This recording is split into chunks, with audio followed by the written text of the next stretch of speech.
Monster Hunter is filled with creatures that bring destruction, and one that shows that the most is Deviljho, the World Eater, a bringer of destruction.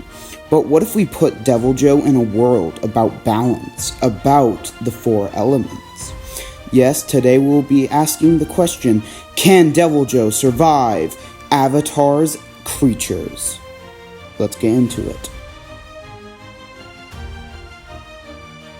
Now, we need to see how strong Deviljho really is.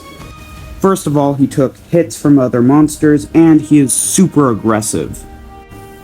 Deviljho has extremely developed musculature that upgrades his physical strength and stamina.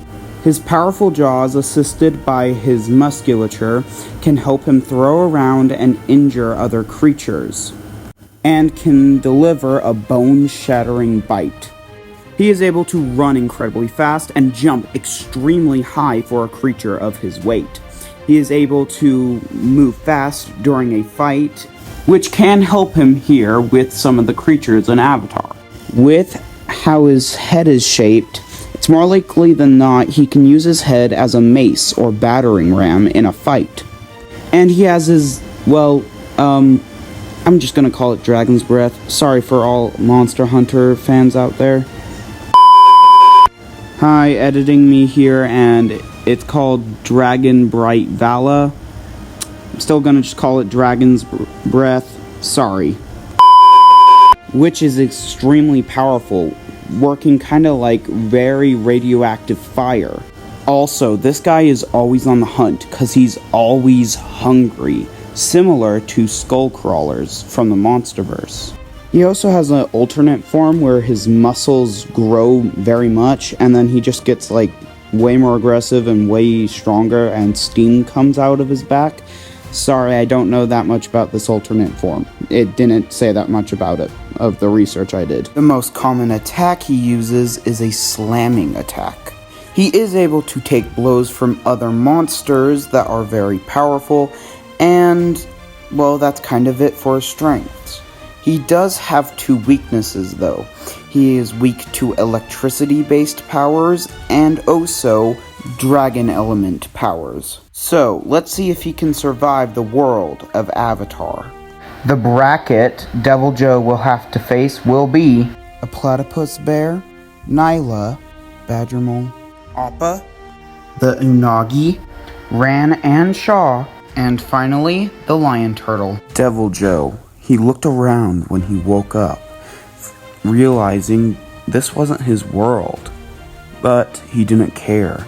He was still hungry, and he still wanted to fight. So he looked around. He was killing animals left and right. But he ran into a situation when he was at a base of a mountain where a platypus bear lived. The platypus bear ran straight towards Deviljho, and,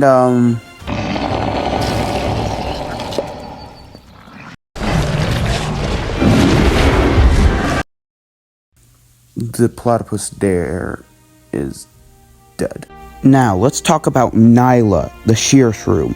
Now, I'm not going to talk about her speed and strength because, no, she is not overpowering or faster than Deviljho, come on. But her venom actually might be able to harm him, as 3 tiny little dots of shear shrew venom was able to knock out Appa.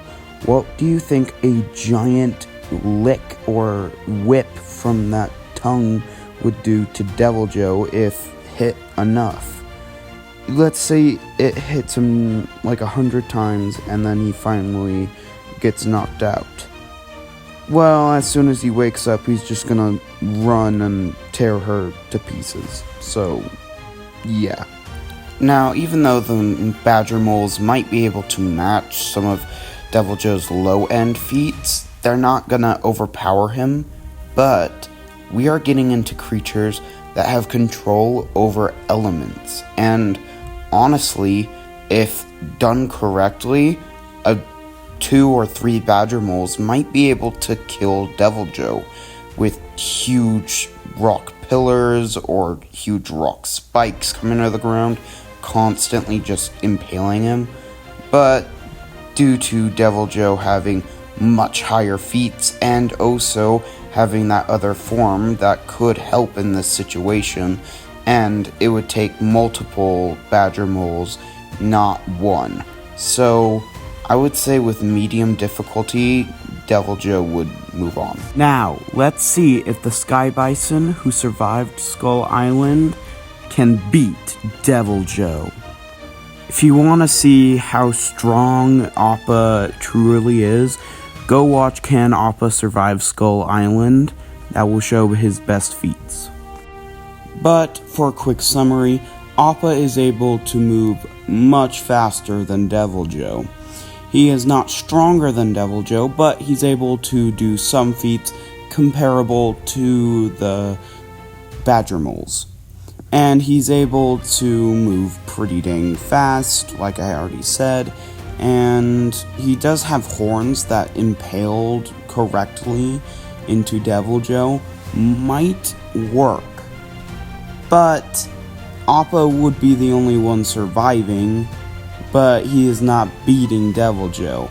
It's more likely than not, he would try and hit him with wind, and Deviljho would get pissed off, try and hit him with his radioactive dragon breath, and Appa's too far away. So this round will be a tie. Now, this is actually less of a fight than Appa, as the Unagi, even though might be bigger and stronger, really can't do anything against Deviljho.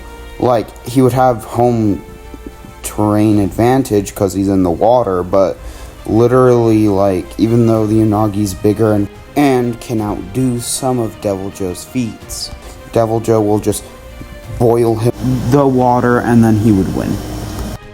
Deviljho then landed on an island, home to the Sun Warriors. He started destroying their villages and eating them, and putting out the internal flame. As that happened, they called upon the Ran and Shaw to deal with this problem. And this is where Deviljho stops, like just straight up. As, yes, Deviljho might be able to outdo some of their feats, he is not beating both of them. And they have two flames that would disintegrate him. And also, if you really want to be nitpicky, one of his weaknesses is dragon, and they're dragons, but that doesn't really matter. But anyways, yeah, he would stop here. And if you say he can beat both of these dragons that literally could cook the Avatar, he is never beating a lion turtle, as the lion turtle base, like lowest grade of strength, is carrying around whole cities on their back and not even noticing. So yeah, this is Can Deviljho Survive Avatar's Creatures? I hope everybody has a wonderful day, and I'm gonna go watch the new Avatar movie because the next video on my channel will be Can Team Avatar Stop Godzilla -1?